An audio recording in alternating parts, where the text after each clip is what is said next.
기존에 박근혜를 찍었던 51.6%의 국민들이 박근혜 너로 인해서 모욕당했어라고 생각하는 사람들이 사실 저는 반 이상 있다고 보거든요. 네가 나를 부끄럽게 했다고. 그 사람들이 다시 박근혜에게 동정 여론으로 돌아올 가능성은 없다고 보는 거예요. 그래서 박근혜가 뭐 단식 투쟁을 하든 뭐 재판에 안 나가는 투쟁을 하든 별짓 다 하면 그럴수록 밖으로 나올 수 있는 기회는 줄어든다고 보는 거거든요. 영남일보라는 신문에 현직 국선 전문 변호인이 기고를 한 글이 있어요. 그 내용에 보면 이런 내용이 나오더라고요. 박근혜 그 사선 변호인, 박근혜의 변호인들 사임과 관련해서 국선 변호인과 연결되는 부분에 대해서 이 사람이 자기의 그 직업적인 소회를 밝힌 글인데 사기꾼들의 경우에 이렇게 한대요. 전문적인 사기꾼들, 여자들 그 후리고 다니고 이러는 돈 뺏고 이러는 사기꾼들이 재판에 붙여지면 사선 변호인을 쓰다가 어느 결정적인 순간이 오면 다 총사퇴를 한대요. 변호인들이.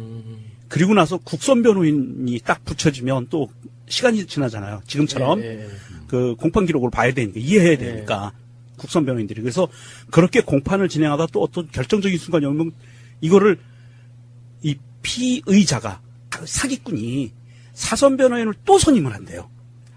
그럼 국선 변호인들은 갑자기 또 할 일이 없어지는 거예요. 그럼 사선 변호인이 또 들어와서 뭐 한 달이면 한 달 또 시간을 끌어야 돼. 이걸 봐야 되니까.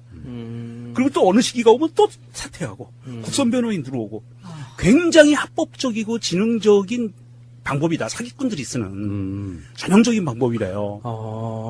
그런데 이게 지금 박근혜가 이쪽으로 사기꾼 전략으로 구사하고 있는 거 아닌가 하는 이런 기고의 글을 썼어요. 우리가 사기를 쳐본 적이 없으니 상상도 못하고. 그러게요. 저도 이 기사를 보고 깜짝 놀랐어요. 아, 이런 케이스가 있었구나. 사기를 쳐본 적이 없다고 말하는 저 사기꾼. 죄송합니다. 사랑의 사기꾼. 왜 그런 거 있잖아. 왜 마음을 뺏어가서 돌려주지 않는다. 절도 뭐. 그러니까 온갖 감언이설로 상대방 마음을 뺏어가고 난 뒤에 돌려주지 않아. 그럼 사기지.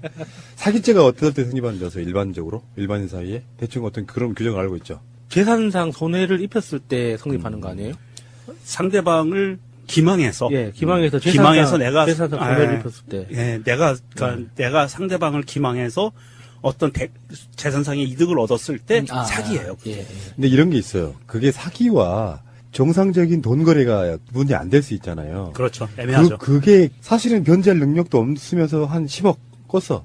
근데 나는 우리 사업에 있어서 비전을 제시하고 꿨는데 이 사람이 그거 보고 돈을 빌려줬는데 나중에 사업이 안 됐다든가 돈을 안 갚는다든가 해서 이 어떤 문제가 발생할 수 있잖아요. 물론 거기 이제 법이 정밀하게 판단합니다. 사기를 칠 의도가 있었나 없었나를. 근데 일반 사인간에 제일 중요한 거는 변제하려고 노력했냐를 가장 먼저 봐요. 예. 법에서는. 예, 맞아요. 노력의 의지가 보이면 정상적인 경제 활동으로 보거나 하는 방식으로 법으로 사기죄를 걸지 않아요. 네, 근데 사기꾼들이 그걸 악용하는 경우가 있어요. 그렇죠. 예. 그러니까 돈을 갚지 않을 의도로 돈을 빌려놓고 1년에 소액씩 갚아 나가는 거죠.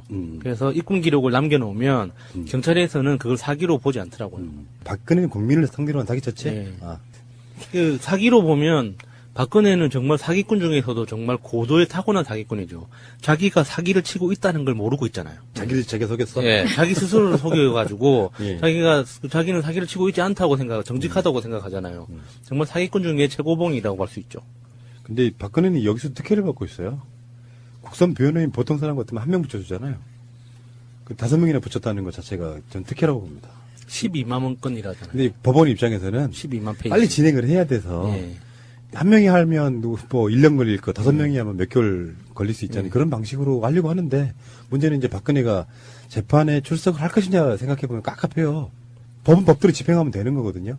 자기가 재판 받기 싫다 그러면 국선 변호인을 통해가지고 할 수 있는 절차를 다 지킨 뒤에 법원이 징역 10년, 15년 이렇게 딱 때려놓고 계속해서 잡아두는 거예요. 근데 이제 저쪽 의도는 난 모르겠어요. 그쪽 사람들이 대책도 없이 유영아라든지 등등이 박근혜가 공모해가지고 그것도 불법적으로 선임된 변호인도 아니면서 하루 종일 접견실에 앉아가지고 앞으로 어떻게 전략을 짰다고 하면 법적인 전략은 이건 사실은 전략이 아니고 땡깡인데 만약에 법적인 걸 바꿀 떠나 정치적인 전략이라고 하면 동정 여론을 일으켜서 빼내라. 근데 거기까지 너무 시간이 많이 걸린단 말이에요. 확정 판결이 돼도 나야 뭐 사면해주거나 말거나 할 거 아닙니까? 그러면 뭐야? 파옥이에요, 파옥. 내란. 난 거기까지 가니까 좀 손짓한 거예요. 예를 들어 국민적 여론이 지금 현재 촛불 집회에서 우리가 박근혜를 탄핵시켰던 거랑 유사한 시스템 속에 박근혜를 피해자 불쌍한 코스프레를 만들어 놓고 범국민적으로 촛불 집회 같은 걸 크게 일으켜가지고 결국엔 정부가 그것을 패배하는 형태로 해서 박근혜가 감옥 밖으로 나온다. 사실 이것도 사실 불가능한 상태인데 이런 전략을 짜는 놈이 도대체 누군가 싶어요. 아무도 모르죠. 누굴까요? 박정희가 그랬나? 박정희가 뭐 반신반인이라. 미리 써놨나? 그런 그 예언을? 혹시 다스의 주인? 다스의 주인은 지난 방송에서 명령님이라고. 영종님이 지금 저였으면 좋겠다 그랬죠. 저 어쨌건 박근혜가 구사하는 전략 자체는 박근혜 머리에서 나올 수는 없는 것 같고, 박근혜는 그러니까 결론적으로 청와대에서는 최순실한테, 감옥에서는 유영아 정도로 의심되는 또 다른 어떤 세력들에게 끊임없이 이용당하고 자기 색깔 없는 상태로 최소한 그랬으면 좋겠습니다. 국가 지도자라고 하면 네. 지금까지 보여준 모습들이 얼마나 부끄러운 모습이 많았어요. 국정농단 말고도. 대통령이라는 자가 미국 대통령 오바마랑 기자회견할 때 딴 생각하다가 답을 못해가 우물쭈물하는 그런 여러 가지 것들로 인해서 그러니까 외국에서 봤을 때는 정말 바보가 대통령이 아닌가 싶은 정도 국가 브랜드를 상당히 많이 좀 떨어뜨렸다고 생각을 하거든요. 독재자의 딸로서 그런 사람이 스스로 자기의 어떤 현 상황이나 위치나 이런 반성이 없는 상태라고 하면은 이건 정말 깝깝한 거예요. 박근혜 입장에서 보면. 근데 자기는 모르는 거죠, 그게. 깝깝한 상태가라는 걸 모르는 거죠. 용서도 안 돼요, 이제는. 이렇게 나간다면. 알겠습니다. 그래서 노회찬 의원이 국정감사에서 또 하나 이야기한 게 박근혜 전용 변호인 접견실도 있다. 박근혜 접견실 이렇게 쓰여있진 않지만 사실상 박근혜가 전담하다시피 한 접견실이 있었을 거예요. 네, 전문 용어로 아도친다고 하죠. 하루 종일. 예. 일과 시간 내에 전부 다 그런 시간이 있었죠. 보통은 그 구치소나 형무소에서 특히 구치소에서 변호인 접견권이 엄연히 있기 때문에 법으로 보장되기 때문에 변호인이 와서 하루 종일 그렇게 접견실에서 접견을 하면 구치소 측에서도 운영상에 굉장히 어려운 부분들이 있어서 따로 만들어줬을 확률이 높아요. 그건 이제 특혜라는 부분도 있지만 특혜라기보다는 귀찮아서 방을 하나 따로 만들어주지 않았나 그런 생각도 좀 들기도 하고요. 다른 사람들을 접견하는데 얼마나 힘들겠어요. 그러니까 접견실이 특혜라는 표현보다 인권 침해 당하고 있다는 것에 대한 또 다른 반론 중에 하나가 이게 아닌가 싶어요. 네. 당신만 접견설 쓰고 있어. 제가 알고 있기에 서울구치소에 접견실이 6개인가밖에 안 된대요. 그러면 이게 이제 시간대별로 나눠가지고 뭔가를 해야 되잖아요. 그 시간대별로 배분해야 되는 그 접견실 사용을 한 사람이 독점하면 다른 접견실은 정치가 될 수밖에 없는 상태가 돼서 결국 피해를 입히는 거죠. 이것도 일종의 구치소의 화이트리스트인 거예요. 화이트리스트를 지원해주다 보니 다른 사람들이 피해를 입는 방식. 세월호 유가족분들이 박근혜와 이병기 등을 고발했습니다. 작년에도 고발을 했었는데 그때는 검찰이 각하 처분했거든요.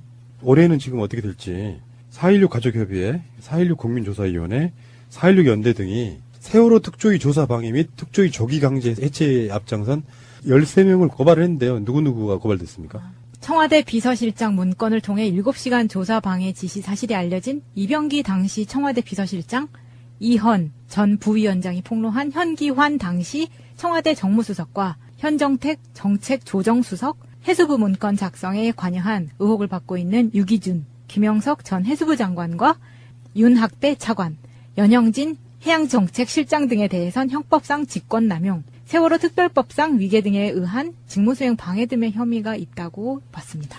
그 외에 청와대나 해수부가 내렸던 지침들 있잖아요. 그 지침들을 움직였던 세월호 특조위의 이헌 전 부위원장, 고용주, 황전원, 차기환, 석동현 전 특조위원 등도 공동정범으로 간주해서 고발했습니다.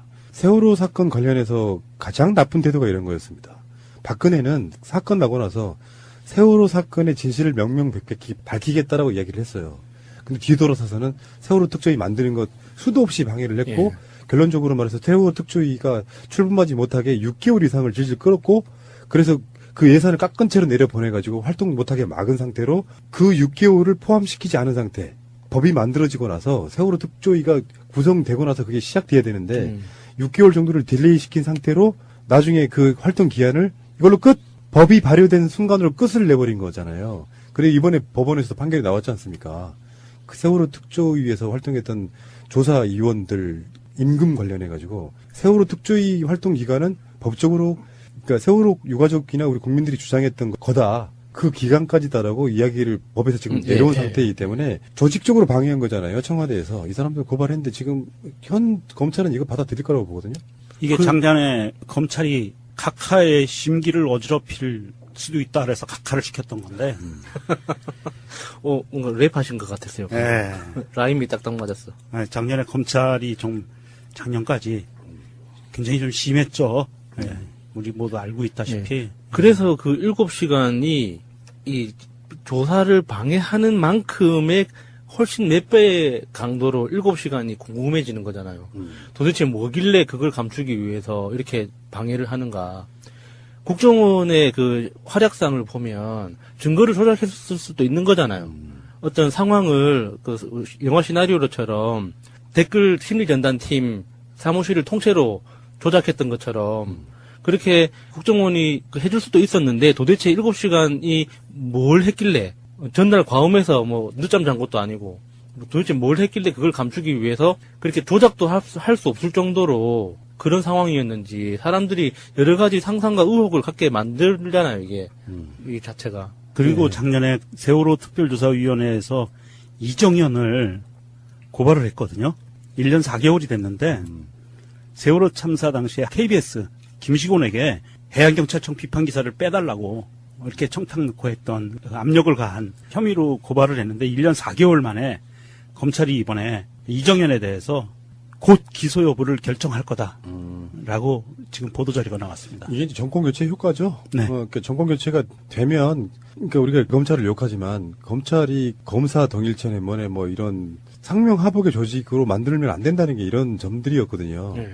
검사가 봤을 때 이거 문제가 있어. 그러면 대통령도 걸어. 청와대에 있는 실세도 걸어. 그게 정정당당하게 수사를 해왔다면 나라는 이 꼴로 안 나거든요. 이런 측면이 이제 기존에 있던 검찰에 대한 불신으로 이어지는 거고, 윤석열 검찰, 그러니까 검찰총장은 뭐 무일이지만 상징적으로 일을 다 하는 것 같은 느낌은 서울중앙지검이기 때문에 그런 느낌에서 이제 저는 그런 믿음은 좀 있다고 봐서 박근혜 정권 때 검찰들이 국정감사 이런 데 나오면 전혀 못 믿겠는데 윤석열 지검장 나와서 여기 답하는 거 보면은 믿음이 가고 다스는 누굴까요?